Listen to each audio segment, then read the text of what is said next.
చిన్నప్పటి నుంచే భక్తిగా ఉన్నాయి రత్నగారు నచికేతుడు అంటే మార్కండేయుడు. మనం ఎప్పుడైనా చిన్నప్పటి నుంచి ఇదే వారి భక్తిగా ఉంటే పెద్దవాళ్ళు అంటే వాళ్ళు అందులో ఉంటాం. అందుకోసమే మీకు భగవద్గీత వివరించారు. కాబట్టి అయ్యపల్లికి అన్నదాన సంకీర్తనల భాగంగా ఈరోజు శివరాం పేటలో రాములు గారి దేవాలయంలో భజన చేస్తున్నాం. భజన ముఖ్య ఉద్దేశం ఏంటంటే ఫస్ట్ మత మార్పిడి నేర్చుకోవడం. మన ఊళ్ళకి ఎవరైనా వచ్చి వేసే దేవుడు రాముడు దేవుడు కాదు, ఆ దుర్గమ్మ సైతాను ఇవన్నీ చెప్తే వాళ్ళని మనం ఎదుర్కోవాలి, వాళ్ళ పైన కేసు పెట్టాలి. ఇది మన భారత రాజ్యాంగంలో లేదు. ఇప్పుడు ఆల్రెడీ కొత్తగా కూడా మన ప్రభుత్వం ఏం చేసిందంటే అక్రమంగా కట్టిన చర్చల పైన కూడా ఎక్కడ ఉన్నాయో మనం గుర్తించి బీఆర్ఓ కానీ ఎంఆర్ఓ కానీ ఆర్డీఓ గారి కానీ మన సర్పంచ్ వీళ్ళందరికీ ద్వారా ఒక లెటర్ ఇచ్చేసి వాటిని మనం లీగల్గా ఎదుర్కోవచ్చు. ముఖ్య ఉద్దేశం ఏంటంటే మత మార్పిడి ఎదుర్కోవడం. కూర్చోండి పెద్దయినా, మన ఊళ్ళో కూర్చో తమ్ముడు, కూర్చోమని ఎవరైనా మతం మారుంటే వాళ్ళకి మన ధర్మం యొక్క విలువలు చెప్పి తిరిగి మన హిందువులు చేసుకోవాలి. తర్వాత ప్రతి ఏకాదశి అంటే మనకి నెలకి 2 ఏకాదశులు వస్తాయి, సంవత్సరానికి 24 ఏకాదశులు వస్తాయి. ఏకాదశి ఉపవాసం ముందు నగర సంకేతం చేస్తే క్యాన్సర్ రాదు. జపాన్లో ప్రూవ్ అయింది. అట్లా ఏకాదశికి మన ఉపవాసం ముందు నగర సంకేతం హరేరామ హరే చెప్పి హిందువులు భజన చేసుకుంటూ కనీసం 1 గంట నగర సంకేతం చేయాలి. కన్నా ఏ రోజైనా మనం అందరం కూడా ప్రయత్నం ఏంటంటే ప్రతి హిందువు యొక్క లక్ష్యము ఏమిటి చెప్పండి. ఏం చెప్పండి మీ మాట్లాడారు. మన ప్రతి హిందువు యొక్క లక్ష్యము మన దేశం హిందూ రాష్ట్రం చేసుకోవాలి. ఎందుకంటే ఈ 195 దేశాలు కూడా అందరం హిందువులే ఉన్నాం. బ్రిటిష్ వారు కావచ్చు, క్రైస్తవులు, ముస్లిమ్స్ కావచ్చు, వీళ్ళందరూ కూడా ఒక్కొక్క దేశాన్ని ఆక్రమించుకుంటూ మనలో ఎప్పుడైతే ఐకమత్యం కోల్పోయినామో ఆ ఐకమత్యం లేకుండా చేసి ఒక్కొక్క దేశాన్ని ఆక్రమించుకుంటా మతం మార్చుకుంటా ఉంటున్నారు.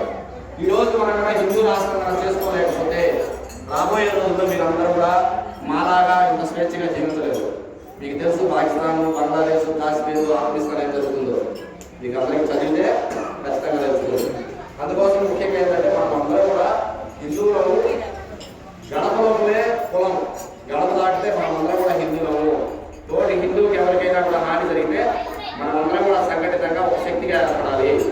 అందుకోసం మనం అందరం కూడా ఐక్యతగా ఎక్కడికి పోయినా కూడా మన కులాలనేటి ఇళ్లలో పెట్టుకుని కులాలనేటి వృత్తులేవి సమాజం జరిగే దానికోసము ఇప్పుడు పిల్లలు ఒకరు డాక్టర్ కావచ్చు, ఒక ఇంజనీర్ కావచ్చు, ఒక కలెక్టర్ కావచ్చు, ఒక టీచర్ కావచ్చు, ఎవరి పని వారు చేస్తేనే సక్రమంగా మన ఈ భారతదేశం కావచ్చు ఏ దేశమైనా కూడా నడుస్తుంది. అట్లా ఈ ముందు మనకు కులాలు అనేటివి ఏంటంటే వృత్తులుగా వచ్చినవి. అది ఏది తక్కువ కాదు, ఏది ఎక్కువ కాదు, అందరూ సమానమే. ఇప్పుడు కుడి చెయ్యి మంచి పదార్థం తింటుంది కదా, ఇదేం చేస్తుంది అంటే అది క్లీన్ చేసుకుంటాం. కానీ ఈ చెయ్యికి దెబ్బ తగిలినా ఈ చెయ్యికి దెబ్బ తగిలినా కంటి నుంచి నీరు వస్తాయి రావా?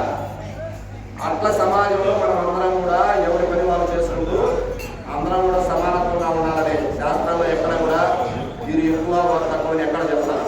ఇవన్నీ కూడా ఎగ్జాంపుల్ ఒక ఎస్సీ ఎవరు అవుతాడు, ఒక రాజు అటెండర్గా ఉంటాడు, ఒక రెడ్డి బిఆర్ఓగా ఉంటాడు, ఒక సాలవతను ఆదాయిగా ఉంటాడు, ఇంకొకరు ఉండడం ముందు ఎగ్జాంపుల్. ఎంఆర్ఓ వచ్చిన తర్వాత వీళ్ళందరూ కూడా లేనా లేదా? అది జస్ట్ ఆ కుర్చీకి ఉన్న గౌరవం ఉంది. అందులో ఎవరు తక్కువ కాదు, ఎవరు ఎక్కువ కాదు. అందుకోసం చిన్నప్పటి నుంచి కూడా ఇట్లాంటి భావాలు మనం అందరం హిందువులు అలవాటు చేసుకొని మీరందరూ కూడా చిన్నప్పటి నుంచి భగవద్గీత భాగవతం చదువుతూ శనివారం రోజు ప్రతిరోజు కూడా మనం ముందు ఇదే మరి అందరిగా భజన చేసుకుంటూ. ఎందుకంటే ఇంతమంది ఒక్క చోట నామం చెప్తే అది ఏ నామమైన అమ్మవారిది కావచ్చు, కృష్ణుడిది కావచ్చు, శివయ్యది కావచ్చు, శక్తి అనేది ఏర్పడుతుంది. ఈరోజు మీరు అందరూ ఇక్కడ కూర్చొని అందరం కూడా ప్రసాదం కానీ అందరం కలిసి తింటే మనలో ఉన్న లోపాలు మనస్పర్ధలు ఉన్నా కూడా మనం అందరం మర్చిపోతాం. అప్పుడు మన వాడికి ఎవరికైనా ఒక చిన్న హాని జరిగినా కూడా మనం అందరం కూడా పోయి వాళ్ళని రక్షించుకోవాలనుకుంటాం.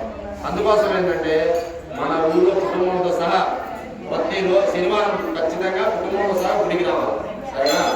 అట్లానే మన తల్లిదండ్రులు ఎవరైతే మనకి చెప్తారో వాళ్ళ మాటలు మీరందరూ కూడా బాగా విని మనం బాగా చదువుకొని మంచి ర్యాంకులు ఒకరు ఐఏఎస్, ఐపీఎస్, టీచరు బాగా చదువుకుని మనం కూడా గౌరవించి ముసలిలో అయినప్పుడు బాగా చూసుకుంటుంది, మన పిల్లల్ని ఎంత బాగా చూసుకోవాలి. అట్లా మనం పెద్దవాళ్ళైనా కూడా వాళ్ళ తల్లిదండ్రులు బాగా చూసుకోవాలి.